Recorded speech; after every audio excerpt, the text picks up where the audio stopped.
बहुत छोटी बात ये कहना चाहता हूँ कि जब एक सरदार भगत सिंह 24 साल के बच्चे ने अपनी डायरी में लिखा है कि उसके सपने का भारत क्या होना चाहिए, ये बड़े बड़े कैम्ब्रिज यूनिवर्सिटी में पढ़े हुए दुष्ट नेता, कैम्ब्रिज यूनिवर्सिटी में पढ़े हुए, इन्होंने किसी अच्छे भारत का कोई सपना नहीं देखा। इन्होंने गुलामी को थोपने वाले भारत का ही सपना देखा। आज ये बताइए क्यों जो है ना आप इतने अधिकार प्राप्त हैं कि एक व्यक्ति, हमें संदेह हो रहा है कि आप कोई कॉग्निजेबल ऑफेंस कर सकते हैं और आपको गिरफ्तार कर ले।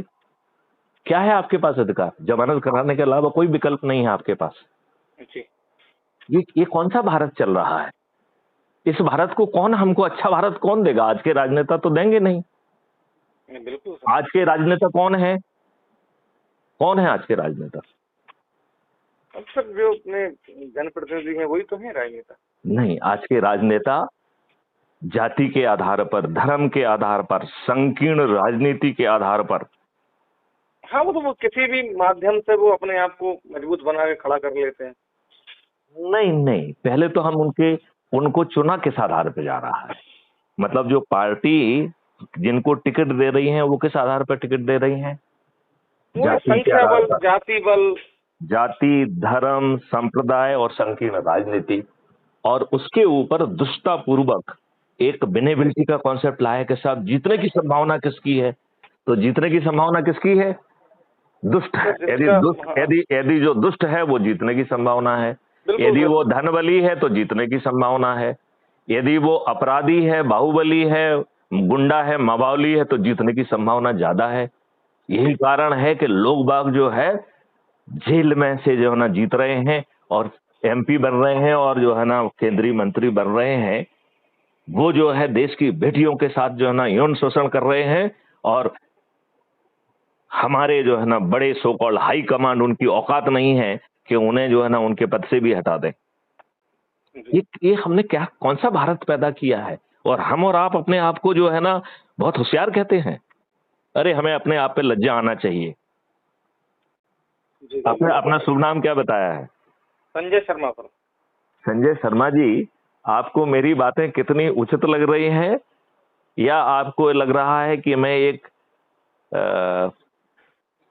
व्यवस्था से दुखी प्राणी हूं और अपने जज्बों को अक्सर कहीं ना कहीं व्यवस्था में हर्ट तो हुई हो गए आप, क्योंकि मैंने आपकी जो वीडियो वगैरह भी देखता हूँ तो कहीं ना कहीं बहुत सारी चीजें आती है कि भाई करना चाहते थे नहीं कर पाए या करना है। नहीं, मैं जो भी करना चाहा उसे मैं कर पाया जी। हाँ, यदि आप जो है ना head of the police force बनाते तो हमारी सहमत जो है ना क्षमता जो है और ज्यादा करने की होती। हालांकि यदि आपने मुझे डीजी पुलिस रिफॉर्म बनाया, पहले डीजी रेलवे बनाया तो हमने क्राइम फ्री डीजी रेलवे का जो है ना पूरा खाका बुन दिया। आपने मुझे डीजी होमगार्ड बनाया तो हमने जो है डिसास्टर रेजिलिएंट भारत का खाका खींच दिया। जब आपने डीजी पुलिस रिफॉर्म बनाया तो हमने जो है ना अपराध मुक्त भारत का खाका खींच दिया। तो जो मैं कर सकता था, आपको मालूम है 30 सितंबर 2020 को हमने एक कानून का ड्राफ्ट भारत सरकार को भेजा है, जो भारत सरकार के पास आज भी लंबित है, कि 5 सर्टेनिटी के साथ हम बिना भारत सरकार के ऊपर एक पैसे का बोझ लाए हम जो है क्राइम फ्री भारत खड़ा कर सकते हैं। मैंने वो पूरा वीडियो भी देखा है आपका, जिसमें आप वो पूरा डिस्क्राइब कर रहे हैं। तो अब सवाल छोड़ दीजिए, नेता तो ये नहीं करेंगे, क्या संजय शर्मा को अच्छा भारत चाहिए? मैं आपसे इतनी बात पूछना चाहता हूँ। बिल्कुल सर। तो फिर संकल्प क्यों नहीं ले रहे हैं आप? हमने आपको 4 छोटे से उपाय बताए हैं, यदि आप उन्हें पूरा कर लेंगे तो 9 दिन में 100 करोड़ हो जाएंगे। नहीं, उस छोटे से सरल 4 उपाय करने में क्या तकलीफ है? चलो ये मान लें कि नहीं होगा, तो यदि आपके जेब से कोई पैसे खर्च नहीं हो रहे हैं, यदि आपको जुलूस नहीं निकालना पड़ रहा है, धरना नहीं देना पड़ रहा है, कुछ नहीं करना पड़ रहा है, और आपको अच्छा भारत मिलने की संभावना है, यदि उसके लिए आपको कलेक्टर, एसपी, मंत्री, मुख्यमंत्री, प्रधानमंत्री के पास नहीं जाना पड़ रहा है, किसी कोर्ट कचहरी नहीं जाना पड़ रहा है, अश्विनी उपाध्याय जैसे हाई कोर्ट और सुप्रीम कोर्ट में पिटीशन नहीं लगाना PIL नहीं लगाना पड़ रही है, अन्ना हजारे जैसा जंतर मंतर पे नहीं बैठना पड़ रहा है, किसानों जैसे चक्का जाम और रेल रोको नहीं करना पड़ रहा है, तो आजमाने में क्या दिक्कत है भाई? बिल्कुल सही। तो 4 छोटे सरल उपाय आपको मालूम है या मैं रिपीट कर दूं? करिए सर। अच्छा, पहला है, इसको हमने नए युग की सत्यनारायण कथा कहा है जी। इसका पहला अध्याय कह रहा है कि अपना मोबाइल उठाओ, YouTube चैनल खोलो और सर्च करो क्राइम फ्री भारत मिशन। ये मैथिली शरण गुप्त का ही चैनल है जिसमें 7,000 से अधिक वीडियोज हैं जो ये बता रहे हैं कि देश कैसे बदलेगा। कितना? 7। उसे सब्सक्राइब करना है और संकल्प लेना है कि एक वीडियो रोज देखेंगे। यदि वीडियो हमारी आत्मा के नजदीक है तो उसे अपने परिवार के सदस्य, रिश्तेदार, मित्र, पड़ोसी और जिन संगठनों से जुड़े हैं उनके पास भेज देना है। इसके साथ ही सत्यनारायण कथा का पहला अध्याय समाप्त होता है। अब बताओ ये कठिन है क्या? नहीं, बिल्कुल नहीं। हाँ, दूसरा अध्याय कह रहा है कि आप जो YouTube चैनल आपने सब्सक्राइब की है उसके प्रत्येक वीडियो के डिस्क्रिप्शन बॉक्स में crime free Bharat mission app को डाउनलोड करने की लिंक दी गई है। तो उसे डिस्क्रिप्शन बॉक्स में कैसे जाएंगे? हर वीडियो के नीचे एक टाइटल होता है, उसे ध्यान से देखेंगे तो उसमें मोर लिखा होता है, MORE। उसको क्लिक करोगे तो डिस्क्रिप्शन बॉक्स खुलेगा और डिस्क्रिप्शन बॉक्स में भी छोटे छोटे अक्षरों में एक जगह MORE लास्ट में लिखा होता है, उसको क्लिक करेंगे तो पूरा डिस्क्रिप्शन बॉक्स खुल जाएगा। और सबसे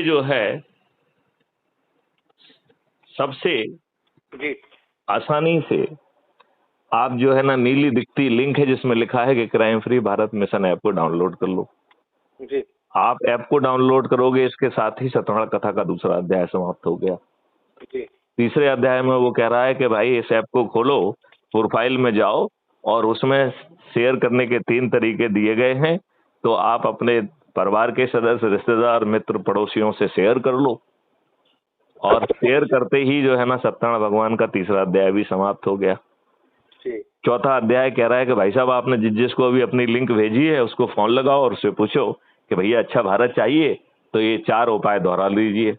यदि आप ऐसा कर लेंगे तो 9 दिन में 100 करोड़ हो जाएंगे। आप बताइए, आपकी जेब से कुछ गया? नहीं सर। तो भैया हमें अच्छा भारत पाने में और लेने में कष्ट क्या हो रहा है, क्यों नहीं चाहते हैं? जिससे मैं आपको 5 मौलिक अधिकार मिल रहे हैं, रोजगार का मौलिक अधिकार, शिक्षा का मौलिक अधिकार, स्वास्थ्य का मौलिक अधिकार, भोजन का मौलिक अधिकार और प्रॉस्पेरिटी और खुशहाली का मौलिक अधिकार मिल रहा है और भारत सरकार के खजाने पे 1 पैसे का बोझ नहीं आ रहा है। उल्टी राष्ट्रीय संपदा का निर्माण हो रहा है। आज हमारे माननीय नरेंद्र मोदी जी कहते हैं कि हम 3 ट्रिलियन से 5 ट्रिलियन इकोनॉमी पहुंच जाएंगे। मैथिली शरण गुप्त तो कह रहे हैं कि 500 ट्रिलियन इकोनॉमी में पहुंच जाएंगे, 100 टाइम मोर, और भारत सरकार के खजाने का 1 पैसा खर्च नहीं होगा।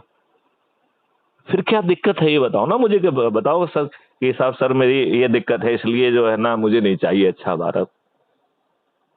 संजय शर्मा को अच्छा भारत क्यों नहीं चाहिए? मैं अब ये बात संजय शर्मा से पूछ रहा हूं जो एक वरिष्ठ पत्रकार हैं और जो मुझे सुनते भी रहते हैं।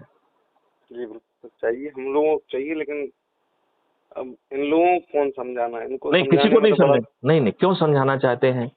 Crime free Bharat app mission YouTube channel को सब्सक्राइब करो, एक वीडियो देखो, अपने आप सब समझ में आ जाएगा धीरे धीरे। जी जी। तो संजय शर्मा जी सर, इन छोटी बातों से बाहर निकलो। डीजी एक प्रदेश का मुखिया है, वो जनता के हित में निर्णय ले सके। वैसे तो ऐसे लोगों को डीजी बनाया नहीं जाता है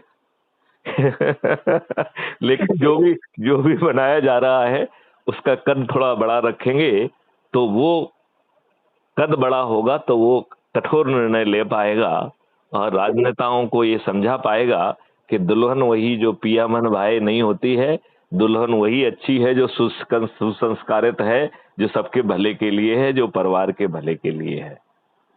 ये कैसे समझाओगे आप? उसका कद क्यों छोटा करना चाहते हो? आप मेरी दलीलों से कहाँ तक सहमत हैं ये बताइए। नहीं बिल्कुल सर, लेकिन हम ना तो कद छोटा करने चाह रहे हैं और ना हम अपने आप को इतना वर्थफुल मानते हैं कि किसी कद को छोटा कर दें। नहीं, अभी बताइए, एक डीजी जो कि 2 साल से अधिक समय तक प्रदेश का मुखिया रहा, यदि उसका कद बड़ा होगा, उसको सलामी मिलेगी तो उसे अच्छा लगेगा ना। नहीं सर, वो तो हम जैसे आयोजन हुआ तो वहाँ हम लोग गए, हमने कवरेज किया और खबर भी चलाई। हम तो सर ये चूंकि कल एक सडनली वो भी वरिष्ठ अधिकारी हैं, मुझे लगता है कि शैलेश को इस तरीके की बातें नहीं कहना चाहिए। और इसमें जो है हम लगातार कद छोटा कर रहे हैं और उससे एक दूसरे के खिलाफ बयानबाजी करके ठीक नहीं रहता। हमें नहीं करना चाहिए, बल्कि हमें आम पब्लिक को कैसे राहत मिले, आम पब्लिक की सुनवाई कैसे हो। आज ये दुख का विषय नहीं है कि 90% लोगों को थाने से भगा दिया जाता है। आज हम ये क्यों नहीं पूछते हैं कि प्रदेश के मुखिया ने क्या किया इस काम के लिए। आप बताइए, कितने प्रकरणों में एफआईआर होने के बाद ठीक ढंग से जांच नहीं होती है, आदमी यहाँ वहां भटकता रहता है और उसे न्याय नहीं मिलता है। हम अपनी व्यवस्था को इस तरीके के क्वेश्चन क्यों नहीं पूछते हैं। कितने बयान हैं कि एक कोर्ट केस को जो है ना वो करने में 20-20, 30 साल लग रहे हैं। क्यों लग रहे हैं? मैथिलीशरण गुप्ता तो कह रहे हैं कि हम 30 दिन में ना केवल डिस्पोजल करेंगे बल्कि न्याय दिलाएंगे, और जज की औकात नहीं है कि वो अन्याय कर दे। यदि आपने मुझे सुना है तो मैं विस्तार से समझाता हूँ। मैंने सुना सर, इस तरह का एक वीडियो सुना है आपका, जो चार्जशीट से लेके पूरा का पूरा ट्रायल तक का सारा था उसमें। तो संजय शर्मा जी, आपसे निवेदन है कि अच्छे भारत के लिए प्रयास करो और दुनिया भाड़ में जाए, व्यक्तिगत रूप से प्रयास करो। आप अपने लिए और अपने बच्चों को अच्छा भारत देना चाहते हो कि नहीं देना चाहते हो, मैं आपसे ये पूछना चाहता हूँ। बिल्कुल सर। तो क्या आप संकल्प लेंगे दुनिया को भाड़ में जाने दिया जाए? नहीं बिल्कुल सर, मैंने नोट कर लिया आपने जो स्टेप्स बताए थे जी। और स्टेप्स बताए कि वो तो ऐप करना है, तो इसमें सारी चीजें फिर अपने आप आ जाती हैं। अपने आप आ जाती हैं। चलिए, तो संजय, मिलेंगे तो और बातचीत करेंगे। बिल्कुल सर। और ईश्वर से प्रार्थना करो कि हम अपने बच्चों के लिए अच्छा भारत पैदा कर पाएं। बिल्कुल बिल्कुल सर। है ना। जय हिंद, जय भारत, वंदे मातरम, जय गुरुदेव।